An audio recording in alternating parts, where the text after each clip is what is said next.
Olá! Hoje a gente vai mergulhar numa história que é simplesmente incrível.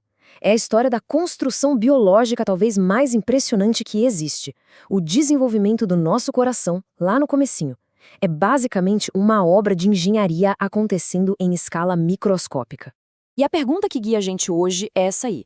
Como é que pode uma coisa tão complexa, um coração com 4 câmaras, tudo funcionando direitinho, como é que isso se constrói a partir do zero absoluto? É uma jornada fascinante e a gente vai ver o passo a passo dela agora. Bom, para começar, a gente precisa entender o cenário. Tudo isso acontece bem no início do desenvolvimento, numa fase chamada organogênese. É como se o projeto do corpo estivesse sendo desenhado, sabe? E é aí que os primeiros materiais de construção para o coração começam a ser reunidos. E olha que curioso, o coração não começa como uma peça única prontinha. Pensa num canteiro de obras mesmo. A primeira coisa que surge são 2 canos. Isso mesmo, 2 tubos paralelos. Tecnicamente, a gente chama de cordões angioblásticos. E eles vêm de uma camada de células bem específica, o mesoderma. Olha só essa imagem. Dá para ver direitinho o que eu tô falando. Deixa de lado os outros detalhes por um segundo e foca só nessas duas estruturas. Esses canos em destaque são os tais cordões angioblásticos. Parece simples, né? Pois é. É daí, dessa base super simples, que toda a complexidade do coração vai nascer. E aí vem o primeiro grande momento dessa construção.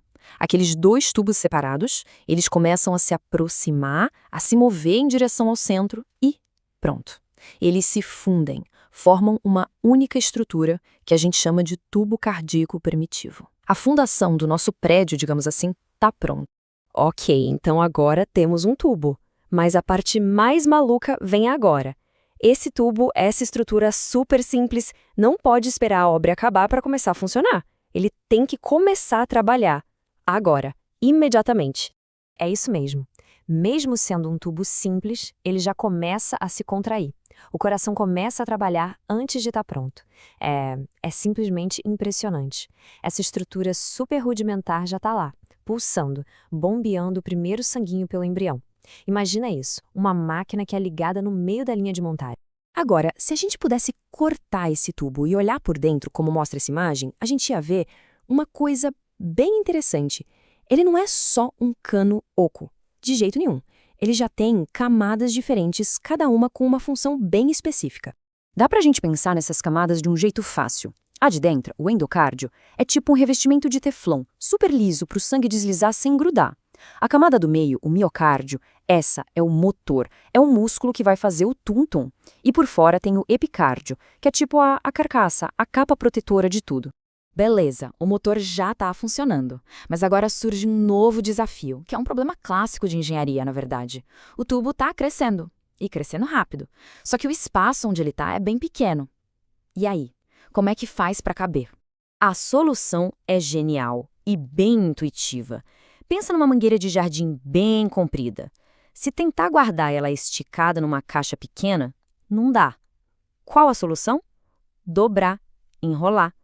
É exatamente isso que o coração faz. Ele começa a se dobrar e a se torcer todo para caber ali no seu espacinho, a cavidade pericárdica. E olha só o antes e depois. É impressionante. Na esquerda o tubo retinho, como ele era, e na direita o resultado da dobra. Vira essa alça toda complexa, meio em formato de S. E o mais importante, essa dobra não é de qualquer jeito, não é aleatória. É um movimento calculado que já posiciona as futuras câmeras do coração, os átrios e os ventrículos, no lugar certo. Então, o tubo já dobrou, já está no lugar certo. O que falta agora? Bom, por enquanto ele é um espaço só, um corredor contínuo. O próximo passo é construir as paredes. É dividir esse espaço único nas 4 câmaras que todo mundo conhece. É exatamente isso. Paredes internas, que a gente chama de septos, começam a crescer. A analogia da casa é perfeita. Imagina que o coração dobrado é um loft, um cômodo gigante. A septação é o processo de subir as paredes para criar os cômodos, os 2 átrios lá em cima e os 2 ventrículos aqui embaixo. E essa obra interna é um balé de precisão. Dá uma olhada nesse primeiro passo. Uma primeira parede bem fininha, o septum primum, começa a crescer de cima para baixo, como se fosse uma cortina descendo, sabe? É o começo da divisão do grande átrio em 2. Mas aí acontece algo mais complexo. Enquanto essa primeira parede desce, uma segunda parede mais grossa, o septum secundum, começa a crescer do lado. O detalhe genial é que elas não fecham tudo, elas deixam uma passagem, tipo um zigue-zague. Por quê?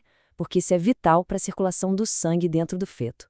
É uma solução de engenharia biológica fantástica.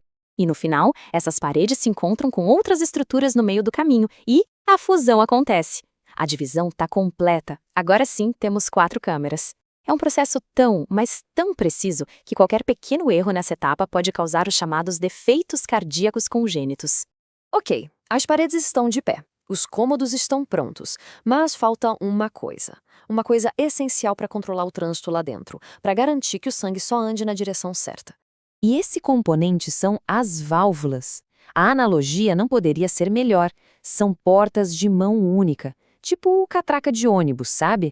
Elas abrem para deixar o sangue passar e fecham na hora, para ele não voltar. É isso que garante que o fluxo seja sempre para frente, super eficiente. E agora, para fechar, a gente chega na parte que, para mim, é a mais poética de todo esse processo. É a ideia de que a própria função da máquina ajuda a dar os retoques finais no seu design. Pensa nisso. O próprio sangue que está sendo bombeado vira um arquiteto. É um arquiteto invisível. A força do fluxo sanguíneo passando ali dentro vai literalmente esculpindo as paredes, modelando o formato final das câmaras, refinando o design das válvulas. É como um rio que vai cavando e moldando seu próprio caminho. A forma segue a função, de maneira literal. Então, só para a gente recapitular essa jornada maluca, começa com 2 tubos que viram um, esse tubo já começa a bater, mesmo sem estar pronto, aí ele se dobra todo num formato de S para caber no lugar. Depois, paredes internas crescem e criam as 4 câmaras, e por último, as válvulas são instaladas para garantir que o fluxo seja sempre na direção certa. E isso tudo deixa a gente com essa reflexão. Pensa bem, uma máquina que se constrói sozinha e faz isso enquanto já está funcionando, em plena operação. É de explodir a cabeça, né? Isso faz a gente se perguntar, qual é o limite da engenharia biológica? Fica aí a reflexão. Até a próxima!